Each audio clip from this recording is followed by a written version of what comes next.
एक स्त्री सबसे बड़ा धोखा इन 3 स्थानों पर देती है सबसे कीमती बातें। दोस्तों, आज की हमारी ये चर्चा बड़ी ही ज्ञानवर्धक है। मेरा आप सभी लोगों से निवेदन है, अगर आप इस वीडियो को देख ही रहे हैं तो इस वीडियो की समाप्ति तक बने रहे। दोस्तों, आखिर एक स्त्री सबसे बड़ा धोखा इन 3 स्थानों पर दे ही देती है। दोस्तों, मेरा आप सभी लोगों से निवेदन है, अभी तक आप लोगों ने ज्ञानवर्धक कहानी यूट्यूब चैनल को सब्सक्राइब नहीं किया तो अभी इस चैनल को सब्सक्राइब कर दे। दोस्तों, आज की इस कहानी में हम जानेंगे कि आखिर किन 3 स्थानों पर स्त्री सबसे बड़ा धोखा देती है। दोस्तों, यह कहानी एक राजा और एक रानी की है और यह कहानी बड़ी ही ज्ञानवर्धक है। दोस्तों, एक बार रिंगसपुरी नाम के एक राज्य में राजा मोरध्वज नाम का एक राजा रहा करता था। दोस्तों, उस राजा की रानी का नाम मीनाबाई था। दोस्तों, वैसे राजा बहुत ही बुद्धिमान और शूरवीर था। राजा का दिमाग इतना तेज था कि वह बैठा बैठा ही अपने आसपास के राज्य को अपने काबू में कर लेता था। दोस्तों, परंतु वह राजा अपने राजपाट के कार्यों में इतना व्यस्त था कि वह अपनी रानी के लिए कुछ भी समय नहीं निकाल पाता था। दोस्तों, अब राजा की इस ही परेशानी की वजह से राजा की रानी मीनाबाई राजा से हमेशा रुष्ट रहा करती थी, क्योंकि उसे राजा के द्वारा प्रेम नहीं मिलता था। दोस्तों, यह किसी ने सत्य ही कहा है कि एक स्त्री अपने पति के साथ अपने मायके, अपने भाई, अपने बहन और अपने माता पिता को छोड़कर इसलिए आई है कि उसे अपने पति का प्रेम मिल सके। दोस्तों, परंतु राजा हर समय अपने राजकाज के कार्य में इतना व्यस्त रहता था कि उसे अपनी पत्नी के साथ जाना भी बिल्कुल नहीं पसंद था। दोस्तों, अब इसी तरीके से चलता रहा, परंतु राजा को क्या पता था कि उसकी यही मूर्खता, उसकी यही गलती आगे चलकर उसके जीवन में उसे ठोर और कठोर बना सकती है। दोस्तों, अब रानी राजा से पूरी तरह परेशान हो चुकी थी। दोस्तों, अब जो रानी थी वह राजा का जो सेनापति था उससे प्रेम करने लगती है। दोस्तों, जब रानी राजा के सेनापति से प्रेम करने लगती है तो रानी अब छुप छुप कर अपने सेनापति से मिलती थी। जब राजा रात्रि में सो जाते थे तो वह रानी अपने सेनापति से मिलने के लिए छुप छुप कर जाया करती थी। दोस्तों, अब रानी ने राजा से बहुत दूरी बना ली थी। जब राजा राजपाट के काम को छोड़कर थोड़े समय के लिए भी रानी के पास आते थे तो रानी ना तो उनसे ठीक से बातें करती थी और ना ही उनसे कुछ बातें कर कर उनके हालचाल पूछती थी। दोस्तों, जब राजा का भोजन का समय होता था तो वह रानी मीनाबाई हर समय राजा से दूर दूर भागती थी और जब राजा भोजन खाने के लिए बैठते थे तो उस समय रानी वहां से उठकर कहीं दूर जाकर अपने भोजन को किया करती थी। श्रोताओं, राजा की एक छोटी सी गलती के कारण रानी और राजा के प्रेम में इतनी दूरी आ गई। श्रोताओं, अब इतना सब कुछ होने के बाद में राजा भी बहुत परेशान हो जाता है और राजा सोचने लगता है कहीं मुझसे ही तो कोई गलती नहीं हो रही जिसकी वजह से रानी मुझसे दूर जा रही है, या फिर कहीं रानी किसी पर पुरुष में तो आसक्त नहीं है। दोस्तों, अब राजा इस तरह से पंक्तियां लगाने लगता है। श्रोताओं, फिर एक दिन की बात है, रानी और सेनापति महल के बाजू में एक घने जंगल में मिलने जाते हैं। दोस्तों, वह रानी और रानी का सेनापति एक नदी के किनारे बैठकर वहां पर नदी में पत्थर मार रहे थे और अपनी प्यार भरी मीठी मीठी बातें कर रहे थे। दोस्तों, तभी रानी उस सेनापति से कहती है, सुनो, भला इस तरह हम कब तक छुप छुप कर मिलेंगे? आज नहीं तो कल महाराज को तो पता चलना ही है, और अब हम इस तरह से छुप कर नहीं मिल सकते, और आखिर मिलेंगे तो कब तक मिलेंगे? एक ना एक दिन तो हमें आपस में एक साथ मिलकर रहना ही है, और एक ना एक दिन राजा को भी पता चलना ही है। तो सुनो, क्यों ना हम दोनों ही साथ चलकर महाराज को सारी बात बता देते हैं।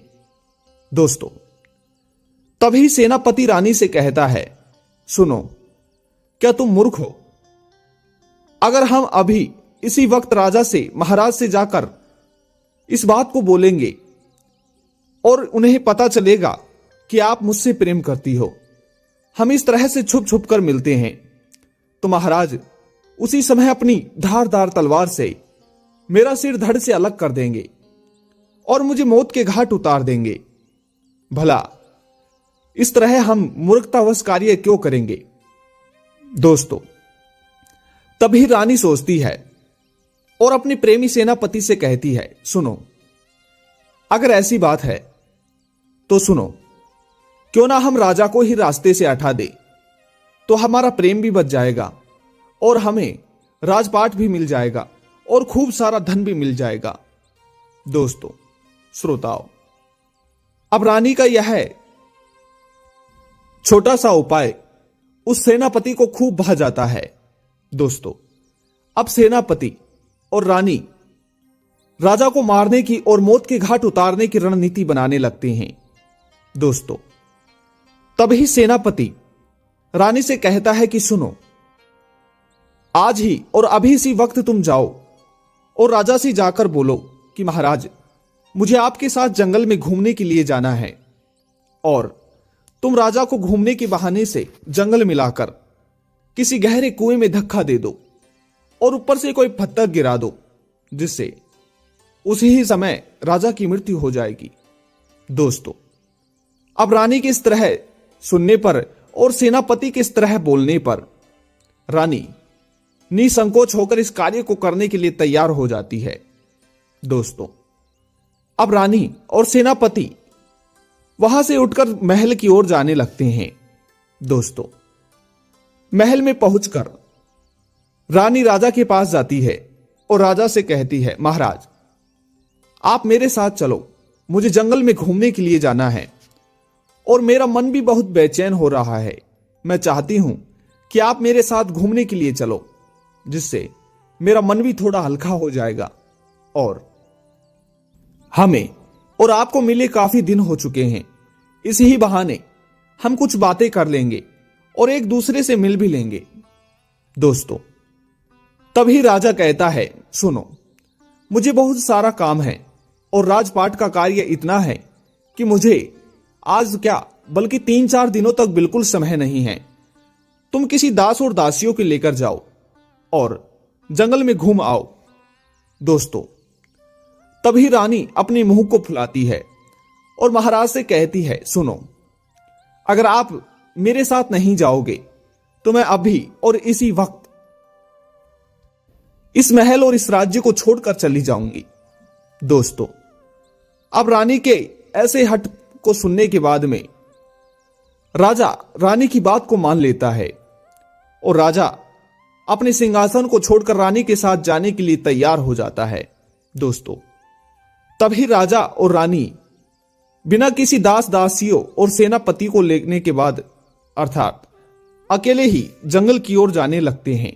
दोस्तों, जंगल में पहुंचते ही राजा और रानी आपस में जंगल में घूमने लगते हैं और उन्हें घूमते घूमते कई घंटे बीत जाते हैं।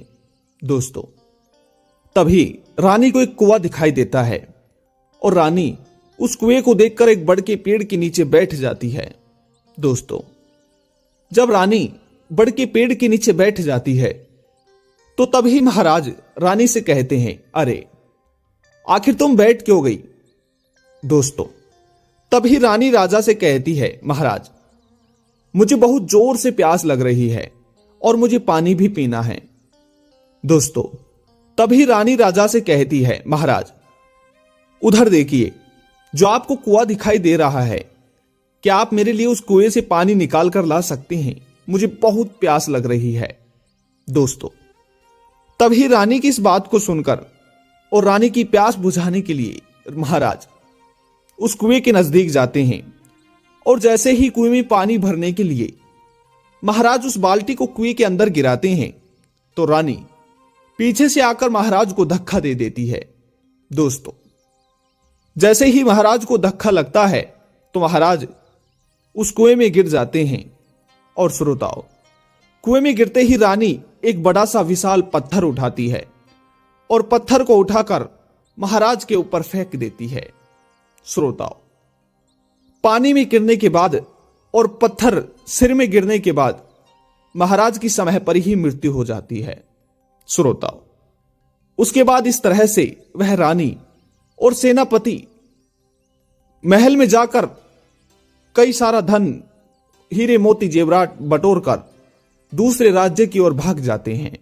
श्रोताओं, इस तरह से रानी उस राजा को धोखा देकर अपने प्रिय चरित्र का खेल खेल लेती है।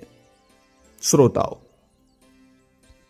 इसीलिए कहते हैं कि जो स्त्री पर पुरुषों में आसक्त रहती है, जो स्त्री अपने पति को मान सम्मान नहीं देती है, जो अपने पति और अपने घर वालों से प्रेम नहीं करती है, ऐसी स्त्री हमेशा धोखा देती हैं।